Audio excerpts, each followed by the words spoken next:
Hey garden friends, did you know that you can take cuttings from dahlias? Yes, so we're going to pot up some dahlias and then I'll show you how I do it so that they are at the perfect height or position so that I can take cuttings once they start sprouting. And you can create a ton of flowers from one tuber. Alrighty, let's get rolling.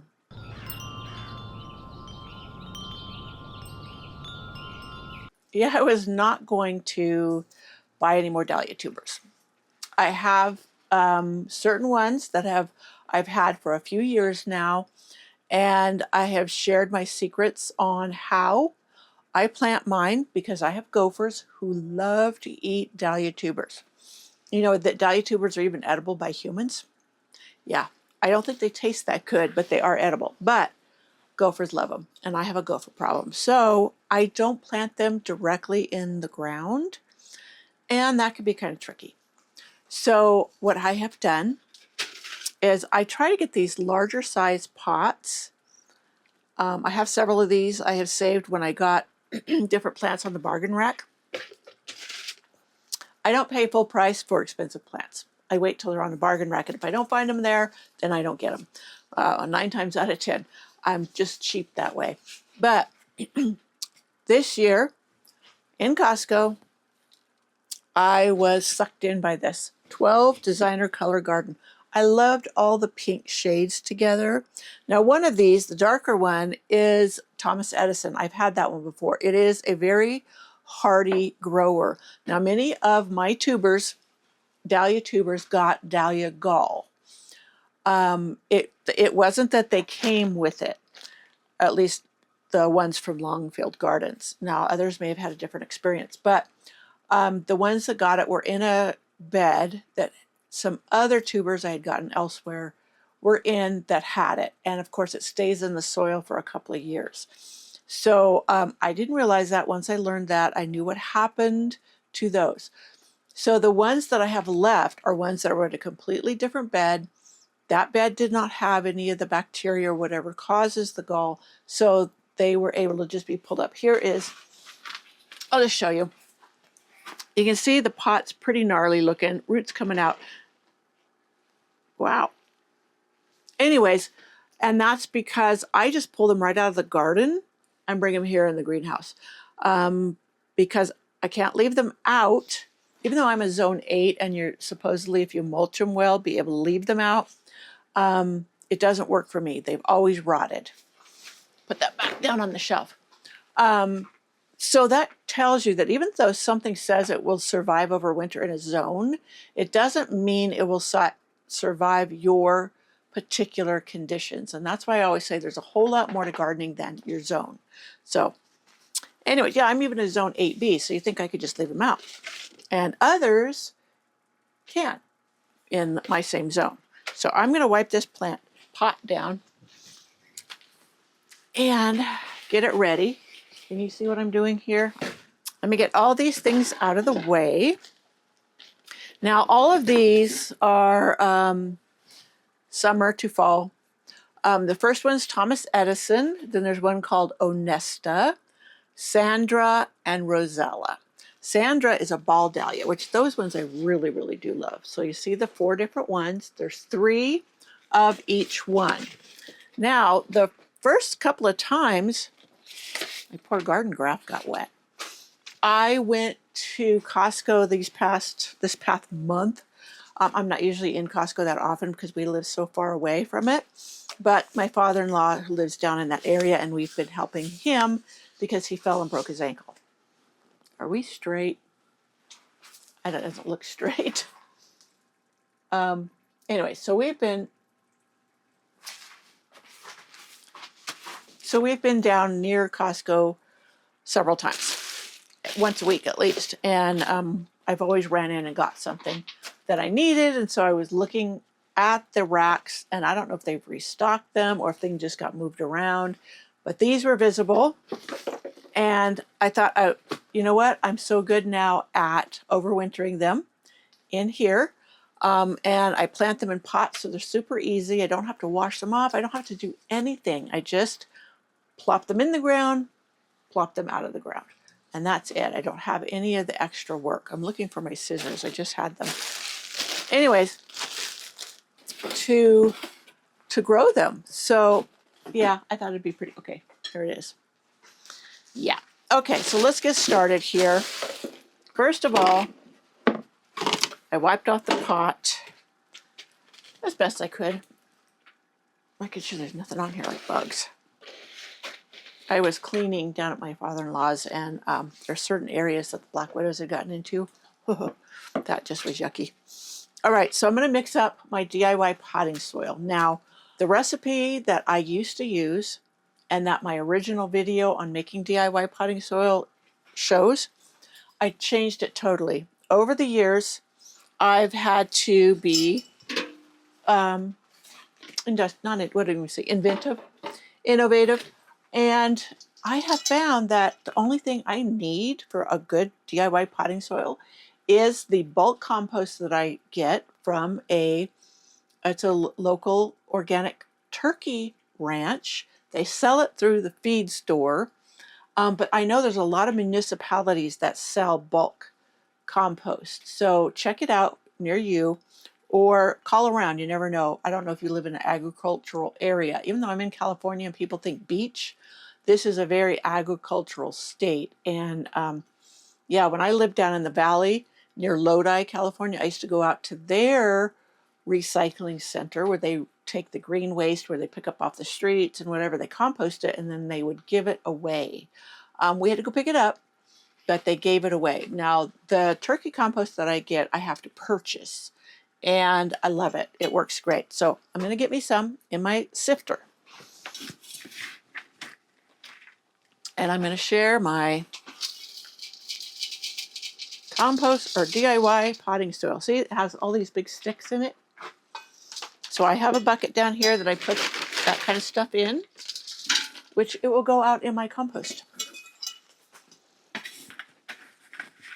Now, I make compost and I spread it on my garden, but I don't make near enough. So that's why I buy this turkey compost that is well composted to make my potting soil.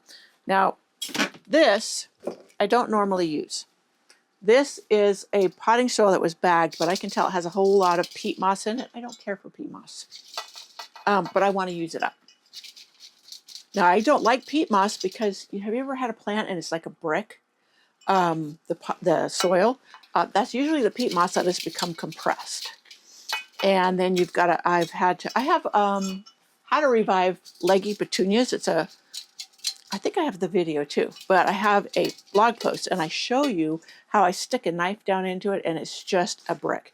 And I wiggle the knife, make holes, and then I put compost in there, and that helps to loosen it up. And then all of a sudden the petunias revive. So yeah, it really works. I'm looking for my perlite. I know I have it here, right here. I know, I really need to get organized in here. And I actually came out here to clean, and I thought, oh, I need to get these dahlias potted up so I can take cuttings. And then I was just going to do that. And I thought, no, I really should share with you guys so that you guys can do this too, if you would like. So, you know what? I have no precise measurements, but I would say this is like a 1/4 perlite to 3 or other. 1 part perlite, 3 parts or 4 parts of the compost and the other potting soil, which I don't like the look of. It is full of a lot of wood shavings and then peat moss. Now, normally I would just make the potting soil with the perlite and the compost, but I need to use up that potting soil, and it doesn't hurt it to mix it in. So I'm going to fill this up probably about halfway. I'm going to open up my package of dahlias. Oh, this one said Thomas Edison. Find it. I probably should write on the pot before I do this, or I can make a tag. Okay, so there's 3 in here. So what I'm looking for is the stem. So this is the stem. Do you see this? So it should produce sprouts along the stem somewhere at the base. So I'm going to make sure that that's right at the surface. I don't want that buried. Oh, I got to put more in here. Because you want to be able to see that when it's time to take your cuttings. Hopefully the scraping of this soil up isn't too noisy for you. All right, so I'm going to set this right on top. I'm going to cover some of the tubers. Maybe I should show you. I'll hold it in place. Show you what it looks like in there. So I'll finish covering the tubers a little bit. The surrounding tubers where the base, at the base of the stem is going to be right at the surface. And you'll see that this one tuber is kind of sticking up. That's fine. It won't hurt a thing. Now, but you notice these pots are a little bit bigger around. These are bigger than the gallon size containers. All right, here's one. I knew I had one in here. So you can see the difference in size. So this one's a little bit bigger. I don't know what size this is considered. This is considered 1 gallon. And they used to call these 1 gallon. These must be 2 quarts or something now. I don't know. So if as far as a 1 gallon, I would say this is a true 1 gallon, and the other cans are something different. So that's one. Oh, wait a minute. I got to be diligent about marking the name. I'm just going to put Thomas, and I will know that that's Thomas Edison. And you know what? I may not put that in the water after all. I may just go ahead and put it on my lower rack of my shelf, and then I can water it from the top, and that will be sufficient for now. In a minute, I'll show you my shelf. But we will do one more. Now, I do have a couple of videos, or at least a blog post, on how to do this already. But a lot of times my older videos, the sound is either yucky or the lighting wasn't good, or, you know, I was just learning to video and I didn't have a camera that was suitable for it. So that's why I'm going ahead and doing this again for you. All right. We are going to sift soil. Yeah, this is from that potting soil, and you can see how there's a lot of wood chips and stuff in there. That can tie up nitrogen in your pots. So yeah, it's good to kind of sift out the bigger ones. So when they start to grow, got hair in my mouth, I will give it the organic rev. I shouldn't say the organic rev. I will give it the organic rev, and I'll show you that in a minute. But I also give it the food, the eco-organic, and that will help them to get started. And if any of these wood chips in here are really tying up nitrogen, it will really help with that, because it is something that the plant can absorb right away. The microbes don't have to break it down that much. More stuff. So now I'm going to go get some compost.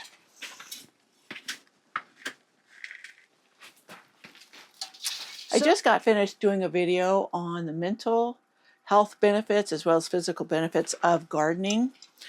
Yeah, that's always really impressed me. So I thought you guys would enjoy that. I thought that would be a good one for you. To know that this is not just an expensive hobby. Well, it doesn't have to be expensive. You know me, I'm always on a budget, but some people might think it's expensive. If you go and buy a bunch of plants and plop them in rather than growing from seed or from starting like this, these tubers, I mean, if you had bought them at regular price, usually you can get a real bargain at Costco with these, but that buying 12 dahlia tubers, sometimes they could be $8, $6, $10 a piece if you look online at different places. So yeah, that would be, if it was $6 a piece, that'd be $70, $72, something like that. So 6 times, yeah, $72. So you can see what a bargain. I got this was $18.99 at Costco. They had smaller bags, but they were colors that I didn't care for the them with each other. There was a yellow one with the pink one, and not that I'm against yellow flowers, but I would rather have the different shades of pink. Now, I'm not even sure where in the garden I'm going to put these. I just know it won't be in the one bed that I've struggled with gall in at all. Okay, again, I've identified the stem. So I'm going to put this on the soil, and I'm just going to cover the tops of the tubers, but not the base of the stem. And it wouldn't even matter if the tubers were exposed. In a previous video that I showed you how I put them in a tray, and they were just, the bottoms were in the soil, not even the tops of the tubers. So that's one thing about it. They aren't that fussy. Some people may disagree with me about dahlias being fussy, but for me, they've not been. Now, one thing about the bottom shelf down here, in fact, let me show you. Let me see if you can see down there. I've got some pots in front of it. But right down here is where I'm putting them. Right down here, it gets sunlight because the sun comes this direction here. And yeah, I'll just give them a little bit of touch of water to get them going. And all will be good. And then I will bring you back. I will bring you back so when we can take the cuttings together and I can show you how to do that. Yeah, I'm just going to go ahead and finish up all of these dahlias. And then I'm going to go ahead and plant, I have the bare root phlox. Did you want me to do the phlox with you too? I guess I could do that, huh? This orange one is one that has been on my list for a while. The Nikki, that might be the one I already have. I don't think so. I have a purple one up front, but that doesn't look exactly like the same shade. But you know, pictures can be deceptive, but it doesn't matter. It was worth it. The price for these, there's 10 in here. So there's 5 of the Nikki and 5 of the Orange Perfection. I could always give away or have a plant sale this spring for ones that I'm not going to put in my garden. Garden phlox would do fantastic for me. It's like they are native to this area or whatever. Oh, and I always love my lilies. Now, that's another thing the gophers ate, were my lilies. I had hundreds and hundreds of Asiatic, of Oriental. I had the trumpet lilies. And yeah, gophers can be very expensive. They can just start decimating your garden. So that is it. That is how easy it is to pot up dahlias. Now you can, even if you don't want to take cuttings, this is a great way to get them started. If you have somewhere that you can put them, like, even though it gets cold out inside the greenhouse here, it's protected enough that they will be great. And probably by the end of March, this is the middle of February, by the end of March, they will have started sprouting. If not sooner, it depends on how warm. Like this week is supposed to be pretty warm here.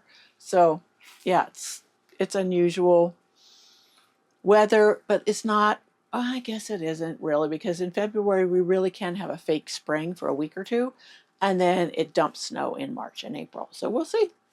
We'll see what it does. There's enough snow on the top of the mountain, they said, for our summer water. So if we don't get any more precipitation, we're not going to be that hard up. But we've gotten a lot of rain, which is good. At least here. I don't know if anywhere else flooded. I don't watch the news, so. Okay. I think that's it, friends. So go on by your local Costco. You never know what you might find. Sometimes you need to dig around through the bulbs because what is in front is not always what's behind.